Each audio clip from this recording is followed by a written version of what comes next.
It has been the fortune of these talks to fall on or very near a number of significant anniversaries. Yesterday was the 24th of July, a day on which the pioneers entered this valley. How do we tie them up with the ancient church? Very easily. The early Christians thought of themselves individually and as a group as strangers and pilgrims, outcasts from the world, seekers for a promised land.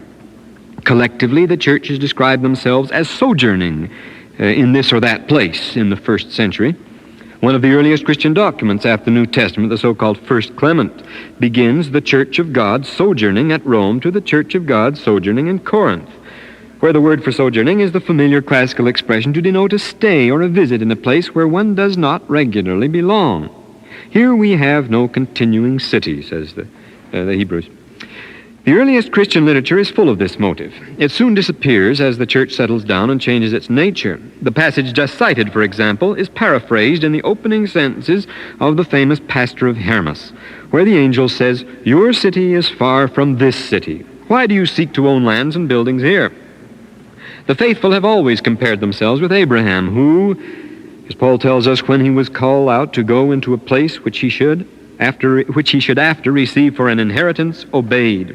And he went out, not knowing whither he went. By faith he sojourned in a land of promise, as a strange country, dwelling in tabernacles, that's tents, with Isaac and Jacob, the heirs of him, with him of the same promise. For he looked for a city which hath foundations, whose builder and maker is God. Some of the earliest Christian sects, like the Mandeans, thought of themselves as wanderers whose search for paradise began the day Adam was put out of Eden, he being the arch pilgrim and stranger on the earth, seeking ever to get back to the presence of the Lord. In this they seem to be following the teaching and example of ancient Jewish sects, such as the Rechabites and those sectaries whose affairs and teachings in the centuries before the time of Christ have been so wonderfully brought to the light of recent years with the discovery of the Dead Sea Scrolls. It is plain from these scrolls that certain particularly pious and devout Jews fled from the wicked society of a nation which they felt had ceased to observe the law in its fullness or in righteousness, and went forth to live in the desert in imitation of Abraham, Isaac, and Jacob, who sojourned in the land of promise as in a strange country, dwelling in tabernacles. Nothing is more natural than that the modern saints in their wanderings and sufferings should compare themselves to the ancients as the early Christians themselves did. This has been a popular bit of self-dramatization among Christians of every age, but in their case it had a peculiar validity. This whole question of religious parallels is a very challenging and significant one. It meets us everywhere in the history of the restored church. To take the present theme, for example, is not the national epic of the pagan Romans concerned with the wanderings of a very religious man, pious Aeneas, in search of his land of promise?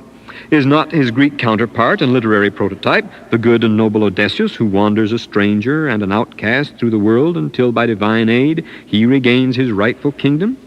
In the 19th century, scholars began pointing to these ubiquitous parallels in religion and folklore and everywhere else, and acting as if they were a very damaging evidence against any claims of revealed religion. Edward Meyer, for example, one of the profoundest and best informed of all the searchers after such resemblances, points out that there are definite parallels between Joseph Smith's account of his first vision and that in the New Testament of the vision beheld by the three apostles on the mountain of the Transfiguration. Some scholars found that very suspicious circumstance. But is it any more suspicious than the close resemblance between the Transfiguration, as it is called, and the story of Moses on Sinai? In both instances, we read of the ascent of a mountain, a dazzling light, a cloud, the transfigured countenance, the terror of the beholders. There is a holy conversation in which two of the conversants, Moses and the Lord, were the same in both stories. Obviously, the New Testament account is simply a revamping of the story of Moses on the mountain. But why should it be? Men change very little and God not at all. Why should their dealings with each other not follow a consistent pattern instead of complying with the passing fads of the scholars? The schools of Wellhausen and Gressman, though diametrically opposed, were each convinced that it had blasted the supernatural element out of religion forever by demonstrating that there were everywhere in the ancient world close ritual parallels to the crucifixion. The now well-known year drama, the ritual festival found throughout the whole world, presents everywhere, though in a great variety of local variations, substantially the same ritual pattern: the humiliation and sacrifice of the king, his rising from the tomb after 3 days to be proclaimed as the God victorious over death and worthy to rule forever. Such parallels you find everywhere. But what do such parallels prove? Long before the scholars became aware of them, the Jews and the early Christians knew all about them and saw in them not a refutation but a convincing support of the claims of true religion. In the Clementine writings, as in the Jewish Apocrypha, we read how the priesthood of God and its rites and ordinances have been deliberately imitated in every age of the world, following the example first set by Ham, who tried to steal the ordinances and insignia, and used them without authority in setting up the rule of priest-kings in the world.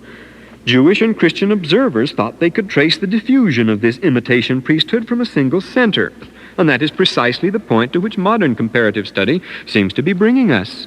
But whether or not we choose to be convinced by the growing prestige and authority of the diffusionist school, as it's called, it's quite plain that the ties which seem to exist among all religions of antiquity may be interpreted as vindicating as well as condemning the religion of the Bible. Time and again it's pointed out in the New Testament that this or that episode in the life of the Savior is the fulfillment of some ancient prophecy, and that what was done in one dispensation has been foreshadowed in another. The whole eschatological pattern of history, which is so extremely prominent in Jewish and Christian apocryphal writing, calls for the periodic repetition of certain characteristic events. A visitation, as it was called, we would call it a dispensation from heaven. The making of a covenant, then the corruption and the wickedness of men, this leading to the breaking of the covenant, then the bondage of sin, and then the coming of a prophet with a call to repentance, the making of a new covenant, and so around the cycle. Well, the 24th of July gives us Israel in the desert again and entering the promised land. The parallels between the history of the restored church and the doings of the ancient are so numerous and striking that even the enemies of the church have pointed them out again and again. What writer has not compared Brigham Young to Moses, for example, or talked about the desert blossoming as a rose? But I think in the case of the Latter-day Saints, these resemblances have an extraordinary force, and that for two main reasons. First, that they are not intentional. And second, that they actually are the fulfillment of modern-day prophecy as well as of ancient prophecy. The history of Christianity has been marked by many and determined attempts by individuals and groups to imitate the example of ancient Israel. I have been to camp meetings of some denominations deliberately designed so as to resemble the doings of the camp of Israel in the wilderness. The medieval churchmen insisted that all the episodes in the history of Israel, even to the slightest detail, were allegorical foreshadowings of the institutions and practices of their own church. That they found the imitation not wholly convincing is implied by their great envy of the Jews, an envy that is very apparent in such writers as Ambrose and Optatus. Origen says a remarkable thing on this point. He says, had God so willed that the Jews had not broken the law and slain the prophets and Jesus, we would by now have seen the type and model of that heavenly city which Plato sought to describe. End of quote. But it never occurs to Origen, you see, that the Christians might be authorized to set up that city. That first became a fashionable doctrine in the 4th century. For the early Christian, the Jews are still the people of the promise. But the conscious imitation of the sufferings and the wanderings of Israel and the saints has never been in the Mormon program. They have never been imitators. They have not needed to be. Nothing is more striking in the history of the Latter-day Saints than the way in which they were constantly pushed and driven around entirely against their own will. It was not their idea to be driven from place to place. And everywhere they settled, they sought with all their might to establish a permanent order. But all along, God had other plans, and the whole history of the church is His doing. It is easy enough to say in retrospect, I know, that whatever happened was God's will. But you can always tell the chosen people, because in their case, the Lord God doeth nothing, save He revealeth His will to His servants, the prophets. And all along, these people enjoyed prophetic guidance, which, like the children of Israel, they often failed to heed, but it was there. In the case of Kirtland, for example, Benjamin F. Johnson writes, who was there, the revelation in which God had given but 5 years of safety in Kirtland for the saints had been forgotten, and all appeared to feel that Kirtland was to become and remain a great center of business and religious interest for the future. But the Lord had other and greater purposes in view, one of which seemed to be to show us the weakness of human wisdom and the folly of our idolatry by bringing us to see our idols crumble in our hands. End of quote. Happy is the man whom God correcteth. The people had no intention of fulfilling the 5-year prophecy, but it was fulfilled to the letter. As in Kirtland, so in Missouri and Nauvoo, the people built for permanence, tired of their wanderings and tribulations, while the Lord had other plans, plans which He had clearly announced by the voice of the prophet. Away back in March 1831, God had given to men a marvelous revelation setting forth the divine economy of the latter days. That revelation, the 49th in the Doctrine and Covenants, concludes with the announcement of three great historical events which must transpire before the Lord shall come again. But before the great day of the Lord shall come, it reads, Jacob shall flourish in the wilderness, and the Lamanites shall blossom as the rose. Zion shall flourish upon the hills, and rejoice upon the mountains, and shall be assembled together unto the place which I have appointed. End of quote. This is the language of prophecy, but there is nothing mystical or obscure about it. The members of the Christian church, and those pretending to be so, have at all times called themselves Israel, but never Jacob. That name is reserved for the Jews, and the consultation of a good Bible commentary will show that it is bound intimately to Palestine, whereas Israel refers to the people of the later covenant wherever they are. Israel katapneuma. The earliest Christians called themselves spiritual Israel.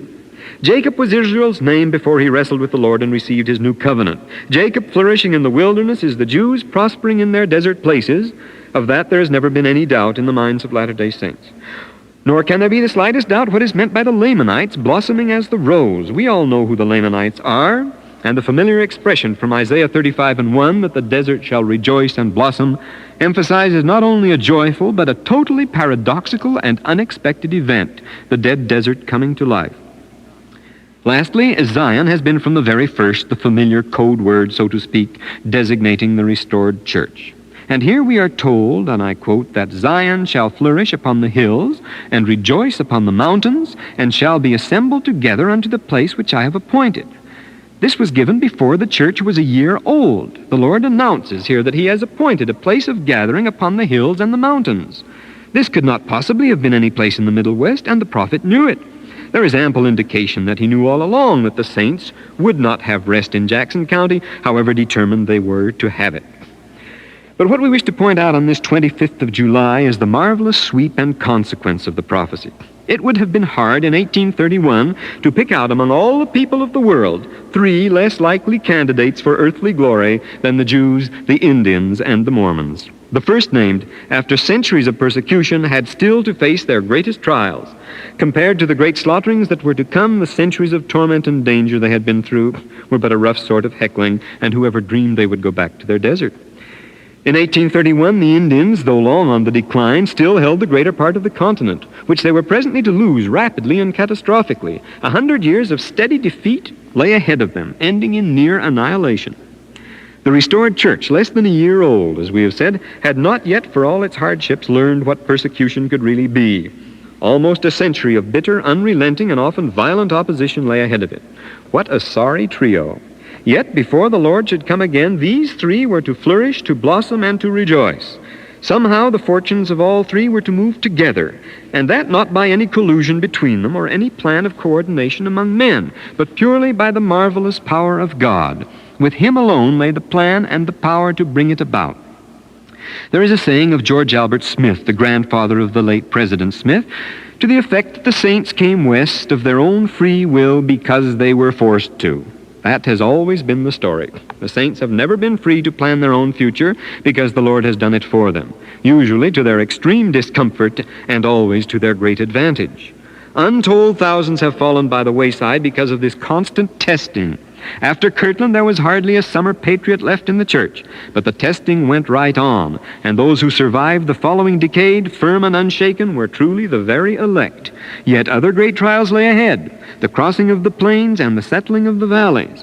At every stage they left behind them a considerable population of weaker souls who sometimes ostentatiously and sometimes quietly left the church in hopes of enjoying the riches of the new land in safety and security. The little companies that came down the east bench in the ensuing decades had all been tried 7 times 7 in the fire. The hardships of the journey were the least of the hardships most of them had to face, and what they stood to gain in this world was nothing compared with the opportunities they left behind. The entrance of the saints into the valley 107 years ago was one of the great moments in world history. It was that moment at which the assembly upon the hills and the mountains began at a place which the Lord had appointed from the beginning. It was the beginning of the final act of what we know as world history. It was a vindication of the prophets, ancient and modern. It is a day of days to be remembered.